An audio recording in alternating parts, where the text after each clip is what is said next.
Polly here with Cut at Home. Today I'm going to try a couple techniques with this new Angel Craft Podge that is now available at Cut at Home. It's a semi-gloss Podge, and the first thing I'm going to do is I'm going to try a couple of staining techniques, or like glaze technique.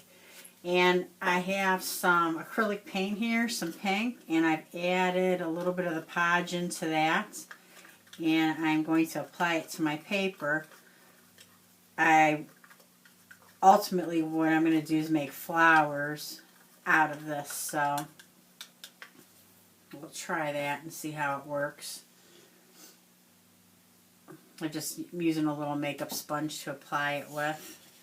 I'm just going to apply it to a section of the paper. It's very light, I can hardly see it. So I don't think this is going to give me the result that I want.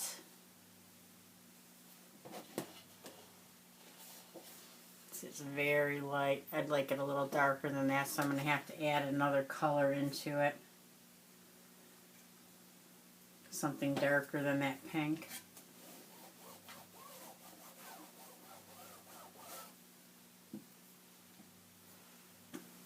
So I do want to warn you, this is a really messy project. What I did is I added some darker color into that, and that seemed to work, except with the makeup sponge. It's a little blotchy, and I didn't like that look. I am going to cut flowers out of it, so it's going to work for what I'm using it for, but I am going to try, I'm going to use some blue.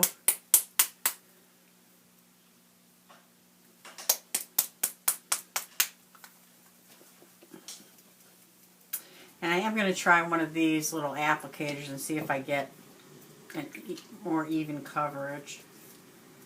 So I'm going to take some of the Podge and pour that into there.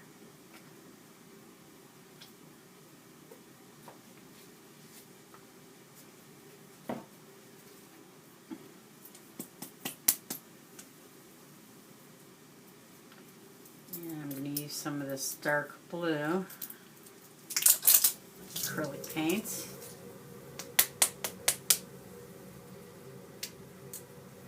Get a few drops of that in there.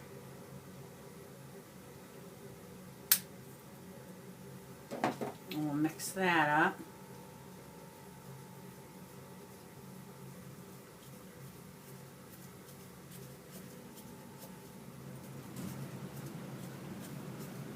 And I need some more paints. And maybe a little more Podge.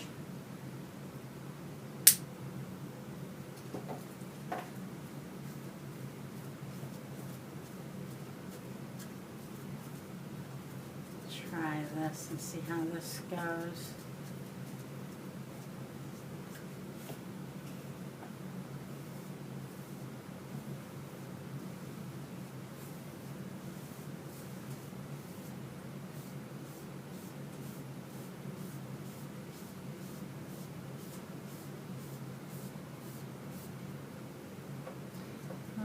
This makes it too foamy, too bubbly. I don't like this application at all.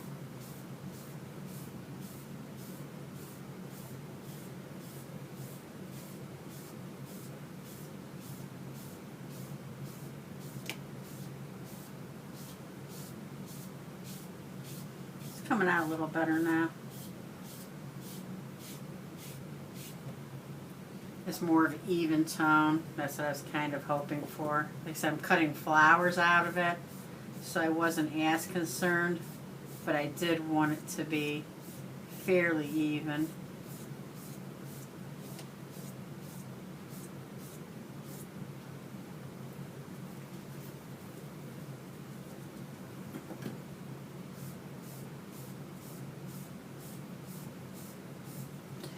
So after I'm done with this, I'm going to let this dry, and then I'm going to cut my flowers out of it.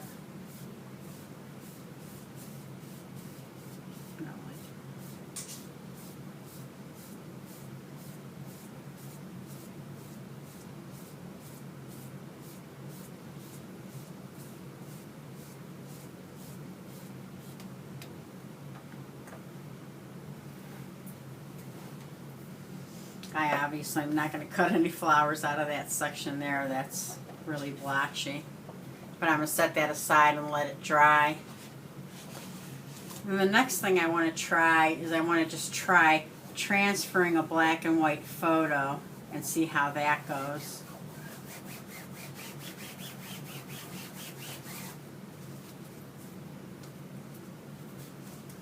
So I've cut a tag out here that I'm going to use, and I have a picture that I printed out on an inkjet printer of my granddaughter. Just throw this stuff away here. This cleans up with water, so that's one thing that's good. You just wash everything out with soap and water, and it'll clean up with soap and water. So I'll set that aside so I can wash it up. So what I'm going to do here is I'm going to take and cover this picture with the Podge. I'm just going to use the applicator that comes with it. I'm going to really cover it good. Try to get it fairly even.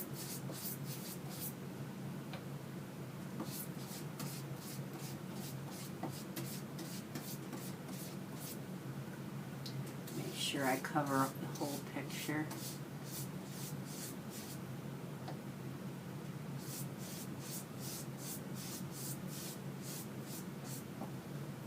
And then I'm going to turn the picture upside down onto my tag.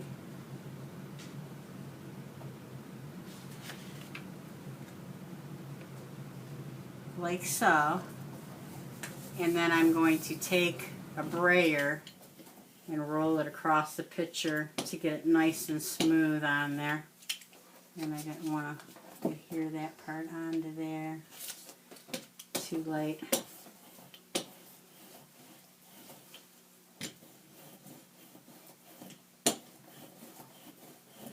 I'm going to just make sure this is down really good.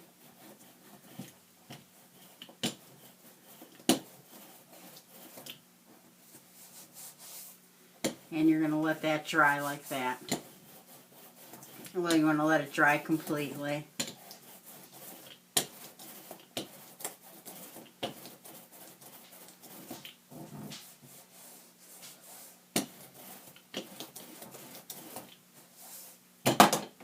So I'm just going to move this, making a mess here.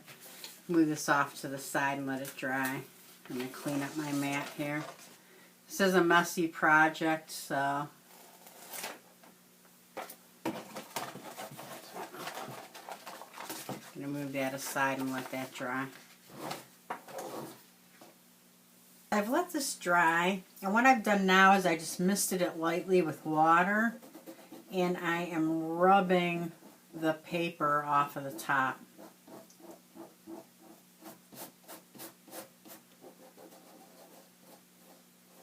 Doesn't look like that. You don't want to rub too hard, and this does take a little bit of time to get the paper off of there.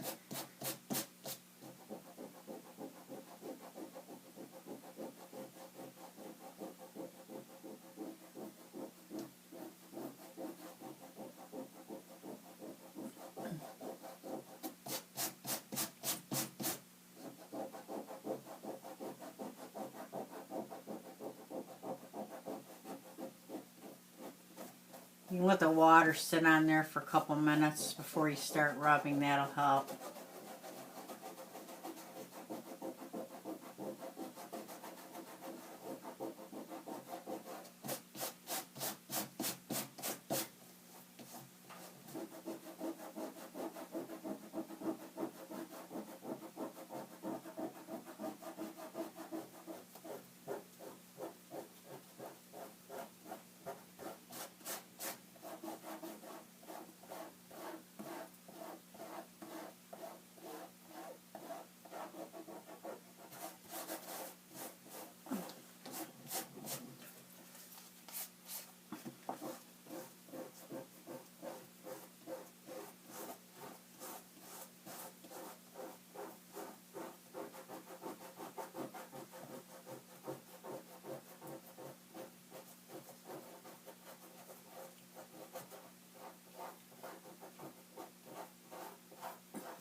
And you can brush it away as you're working, and you just keep on working it till you get all the paper off of the image, and you'll see the image coming through.